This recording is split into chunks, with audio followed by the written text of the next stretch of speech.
네, 이렇게 이스라엘과 이란이 무력 공방을 주고받으면서 중동 긴장이 고조되고 있습니다. 위기가 감도는 중동 정세 짚어보겠습니다. 성일광 고려대 중동이슬람센터 연구위원 나오셨습니다. 어서 오십시오. 안녕하세요. 네. 자, 어제 이스라엘의 이란 보복과 관련해서 조금 전에 이란 측의 입장이 나왔는데 이스라엘이 모험주의를 원한다면 즉각적 또 최대 수준의 대응을 하겠다 이렇게 밝혔거든요. 조만간 맞대응 가능성이 있다라고 봐도 될까요? 참 예측하기 어려운데요. 네. 이스라엘이 이제 또 이란 혁명 수비의 어떤 장성이나 또 장교를 레바논이나 시리아에서 또 다시 암살을 하기 위해서 어떤 공습을 한다든지 네. 군사 작전을 할 경우 그럴 경우 아마도 이란이 이제 어떻게 대응할 것인가? 네. 이번에 이스라엘을 공격한 것처럼 대규모로 공격할 것인가? 그게 이제 가장 중요한 변수가 되겠죠. 그래서 네. 이스라엘이 추가적으로 도발을 한다는 것은 요인 암살일 수도 있고 또 추가적인 어떤 이란의 어떤 다른 시설들 아니면 이라크나 시리아에 있는 친이란 민병대를 공격했을 경우 과연 이란이 이번에 공격한 것처럼 어떤 대규모의 대응 공격을 할 것인지 네. 거기에 지금 달려 있다고 볼 수 있겠습니다. 최대 수준의 대응이라는 거는 어떤 걸까지를 생각할 수 있을까요? 이번에 이란이 보여준 공격력 거의 뭐 350여 기의 드론, 그다음에 탄도미사일, 그다음에 순항미사일 다양한 이제 무기들 이용해서 이스라엘을 공격했지요. 그러나 네. 이란은 이거보다 더 강력한 공격을 할 수 있습니다. 예를 들면 탄도미사일도 훨씬 더 성능이 좋은 극초음속 탄도미사일을 쏠 수도 있기 때문에 네. 이란으로서도 여전히 이스라엘을 더 압박할 수 있고 더 강력한 공격을 할 수 있는 다양한 옵션을 가지고 있습니다. 네. 그래서 이란 쪽에서 지금 계속해서 이스라엘의 추가적인 공격을 하지 마라. 추가적인 도발이 있을 경우 우리도 강력한 보복 공격을 할 것이라고 계속해서 경고를 하는 것이죠. 네. 이스라엘은 사실 본토 공격을 받았을 때 그 미국의 반대로 반격하는 거를 그런 카드를 좀 접을 것 같다라는 분위기가 있었습니다만 이번에 바로 반격을 한 거거든요. 이 네. 부분은 어떻게 봐야 될까요? 네, 그렇습니다.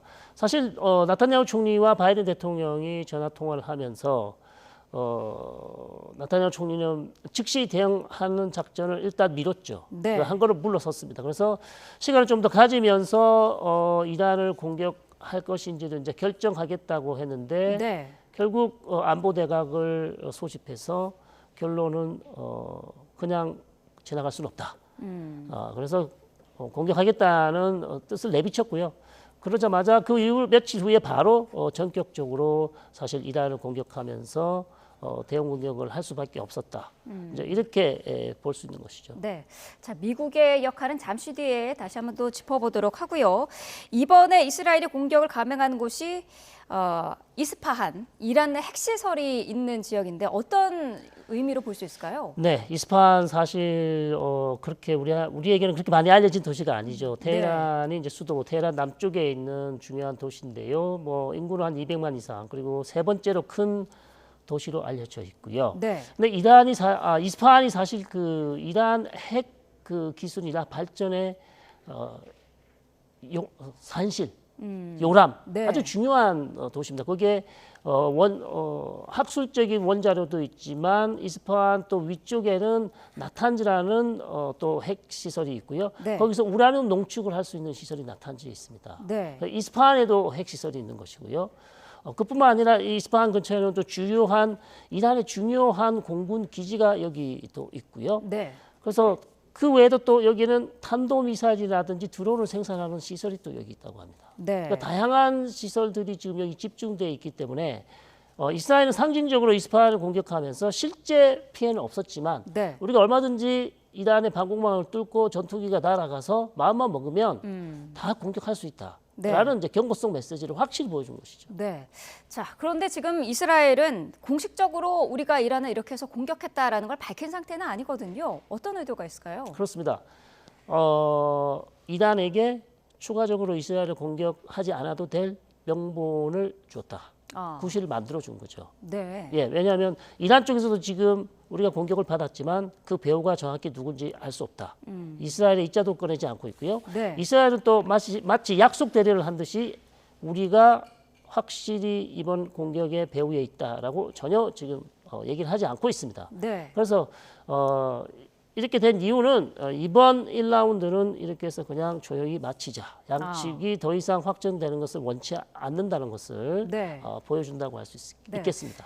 어찌됐건 보복은 했지만 큰 피해는 없었기 때문에 확전을 피하려는 그런 의지로 보여지는데요. 그렇다면 보복은 했지만 미국 사회라든지 국제사회의 눈치를 계속 보고 있다라고 볼 수가 있겠군요. 그렇습니다. 미국의 눈치도 봐야 되고요. 국제사회의 눈치도 봐야 되고 이스라엘 역시 이란과 지금 이 상황에서 가자지구 전쟁을 하고 있고 네. 북쪽에서 레바논과 헤즈볼라가 또 저간도 전쟁을 계속하는 상황에서 이란과 전면전을 하는 것은 네. 이스라엘에게도 역시 큰 부담입니다. 그래서 전면전을 피할 수 있으면 피하는 게 낫다는 그런 판단을 하겠죠. 네.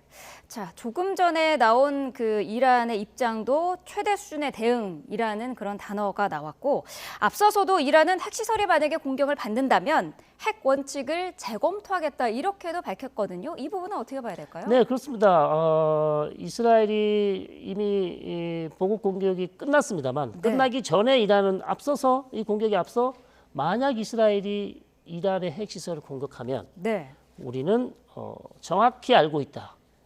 이스라엘의 핵시설이 어디 있는지. 그리고 거기를 반드시 타격할 것이다. 네. 그렇게 얘기를 했고요. 추가적으로 해주신 말씀처럼 우리는 지금 만약 이스라엘이 우리의 핵시설을 공격하면 지금 잠시 중단되어 있는 우라늄 농축이나 원심 분리기를 가동해서 다시 한번 핵무기 개발을 할 가능성도 있다. 이렇게 지금 얘기를 한 것이죠. 그래서 네. 핵 발전을 더 할 수 있다. 네. 이렇게 얘기를 함으로써 이스라엘에게 또 경고성 메시지를 보냈다. 그렇게 볼 수 있는 것이죠. 지금 어쨌든 이란은 공식적으로는 핵무기를 보유하고 있지 않은 상황이죠. 그렇습니다. 네. 이란은 공식적으로는 핵무기가 없습니다만 핵 문턱 국가, 즉 수개월 내에 핵탄두를 제조할 수 있는 모든 기술과 물질을 가지고 있는 것이죠.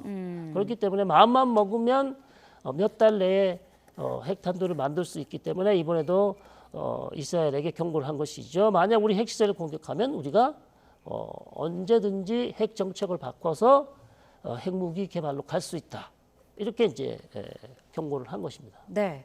자, 미국과 국제사회가 지금 가장 긴장을 하고 있는 부분이 5차 중동 전쟁이 오지 않을까 확전 가능성에 대해서 계속 이제 신경을 쓰고 있는데요. 자, 미국의 이번 그 입장에 대해서 또 역할에 대해서도 좀 짚어보도록 하겠습니다.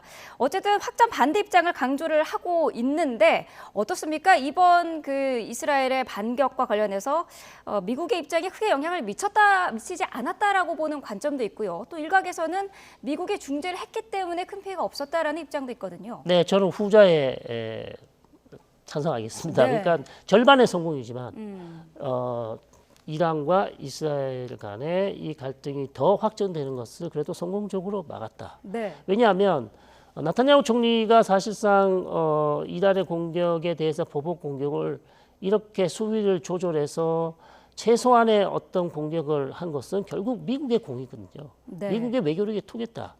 그래서 미국이 계속해서 이스라엘에게 피해를 입지 않았으니까 네. 이란에 대한 보복 공격을 안 해도 된다. 그러나 나타냐후 총리는 꼭 해야 된다고 하니까 그러면 최소한의 할 수 있는 것만 해라. 그것이 사실상 나타냐후 총리가 수용을 했고요. 네.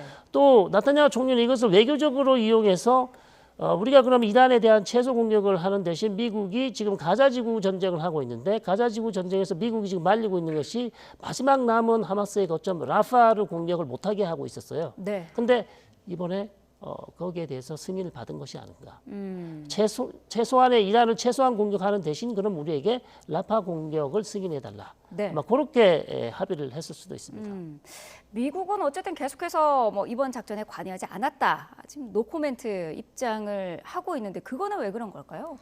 왜냐하면 미국이 지금 이란을 계속해서 무기도 지원해주고 있고 네. 외교적인 지지를 계속 해주지 않습니까? 특히 네. 가자지구 전쟁 중에 전례 없는 지지를 해오고 있거든요. 그런데 만약 지금 이란과 이스라엘 갈등 사이에 또 미국이 거기서 이스라엘 편을 들면 이란은 또 미국에 대한 특히 시리아나 이라크에 있는 미군 기지를 당연히 공격할 가능성이 있습니다. 네. 그러면 또 미국과 이란 간의 갈등으로 번질 수가 있기 때문에 미국은 계속해서 우리는 전혀 지금 이스라엘이 이란에 대한 공격을 하는데 어떤 도움도 주지 않았다. 네. 계속해서 이제 그 부분을 강조하는 것이죠. 중동 사태가 미국 대선에도 상당한 영향을 미칠 것으로 예상이 되는데 특히 바이든 대통령 입장에서는 중동 사태 해결이 가장 큰 관심이지 않겠습니까? 네. 네. 중요합니다.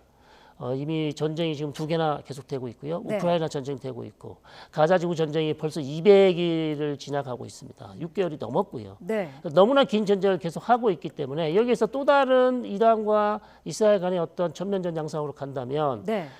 바이든 대통령의 외교력에 심각한 문제가 있다는 비판을 받을 수밖에 없죠. 특히 네. 대중동 외교가 지금 엉망이다라는 소리를 들을 정도로 상당히 지금 어려운 지경에 있습니다. 그래서 네. 그 부분을 잘 알고 있는 트럼프 후보가 계속해서 이제 바이든 대통령을 공격하고 있는 것이죠. 지금 앞서서 말씀을 하셨습니다만 중동에서 이스라엘과 하마스 전쟁도 꽤 오랜 기간 계속되고 있는데 이런 상황에서 지금 네타냐후 총리의 입장에서는 앞으로 더 이란 공격에 나서기에는 좀 힘이 붙이지 않을까 이런 생각도 들거든요. 네, 그렇습니다. 지금 초미의 관심사죠. 자, 이제 이란과 이스라엘은 사실상 1라운드는 끝나는 것 같습니다. 네. 추가적인 보복이 없고 이란도 여기에서 대응하지 않겠다고 선언했기 때문에 1라운드는 끝났으나 만약 이스라엘이 또 레바논이나 시리아나 이라크나 다른 지역에서 이란 혁명수비대 사령관을 공격한다든지 네. 아니면 혁명수비대 소속 장교를 공격한다든지 아니면 이란의 어떤 중요한 군사시설을 또 공격한다면 과연 이란은 어떻게 대응할 것인가? 이번에 이스라엘에 대해서 대규모 공격을 한 것처럼 최대 압박으로 다시 한번 이스라엘을 공격할 것인지 네. 그게 지금 가장 중요한 다음 정세를 볼 수 있는 바로미터가 될 수 있다. 그래서 만약 이란이 다시 한번 그렇게 대규모로 공격한다면 이스라엘 역시 거기에 대해서 또 보복을 할 것이고요. 네. 그러면 지금 이제 끝났다고 우리가 안도하는 이 상황, 이 전 상황으로 다시 돌아가는 것입니다. 네. 그렇기 때문에 저는 앞으로 이스라엘의 움직임도 중요하고요. 이란이 계속해서 이스라엘에 대응해서 이스라엘의 어떤 추가적인 공격이나 암살에 대해서 어떻게 대응하느냐에 따라서 중동 정세는 다시 한번 급냉될 가능성도 충분히 아직 있습니다. 네. 네. 그 이스라엘 네타냐후 총리가 지금 국내에서 지지율이 상당히 낮은 것으로 알려지고 있는데 그렇다면은 여론도 무시할 수 없을 것 같거든요. 이스라엘 내부의 그 여론은 어떻습니까? 이란에 대해서 강경 대응을 해야 된다 이런 분위기가 많을까요? 아닙니다. 저 최근 나온 여론조사를 보면 네. 그렇게 강경 대응할 필요는 없다. 아. 뭐 70% 이상이 동맹국인 미국이 얘기하는 대로 네. 우리가 피해를 많이 받지 않았기 때문에 그렇게까지 이란에 대해서 대규모로 보복 공격할 필요는 없다는 여론조사가 이스라엘 공격하기 전에 나왔어요. 아, 네. 네, 그렇기 때문에 전체적인 이스라엘의 여론 자체는 이란에 대해서 이스라엘이 이렇게 강경하게 공격하는 것에 대해서는 아직은 반대하는 분위기다. 이렇게 이제 말씀드릴 수 있겠습니다. 네. 자, 그러면 앞으로가 문제인데 이스라엘과 이란 사태 어떻게 그 평화 유지 방법을 찾을 수가 있을까요? 이스라엘과 이란은 사실상 불구대천지 원수라고 할 정도로 여러 분야에 있어서 이란의 핵 개발, 그다음에 이스라엘이 이란의 핵 개발을 막기 위해서 이란의 그림자 전쟁을 또 많이 해왔고 양측이요. 네. 그다음에 사실상 1979년 이후부터 계속해서 이란과 이스라엘은 앙숙 관계이기 때문에 네. 이 앙숙 관계가 하루아침에 해결될 가능성은 현재로서는 없고요.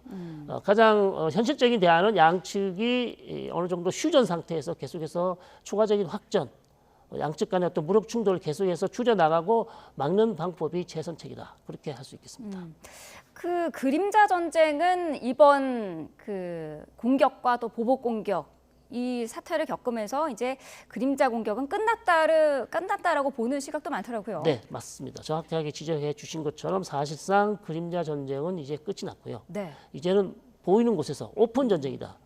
이스라엘과 이란 간에는 더 이상의 그림자 전쟁, 물론 그림자 전쟁도 계속 하겠지만 양측 간에는 이제는 전면전이나 아니면 얼마든지 서로 공방을 할 수 있는 양상으로 바뀌었다. 이렇게 말씀드릴 수 있습니다. 네, 알겠습니다. 자, 이스라엘과 이란 계속해서 그 공방을 이어가고 있습니다. 관련 내용 자세히 짚어봤는데요. 성일광 고려대 중동 이슬람센터 연구위원과 함께했습니다. 오늘 말씀 여기까지 듣겠습니다. 고맙습니다.